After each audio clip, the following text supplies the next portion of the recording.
কি পুজোর প্যান্ডেল হপিং শুরু হয়ে গেছে তো?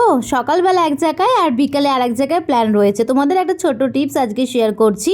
সকালবেলা ঘুরে টুরে এসে এটা যদি 10 মিনিটের হাতে একটু সময় নিয়ে এটা করতে পারো, তাহলে আমাদের পুজোর 4টে দিন কেন, আমাদের সারা বছরের জন্য স্কিনটা ভীষণ ভালো থাকবে। ফার্স্টে ভীষণ ভালো করে ফেস আর নেকটাকে একটু ক্লিন করতে হবে, একটু তুলো নিয়ে নেবে। আর আমি সবসময় সাজেস্ট করব বাইরের কোনো প্রোডাক্টের থেকে যদি নর্মাল কোকোনাট অয়েল ইউজ করো সেটা সবচেয়ে ভালো।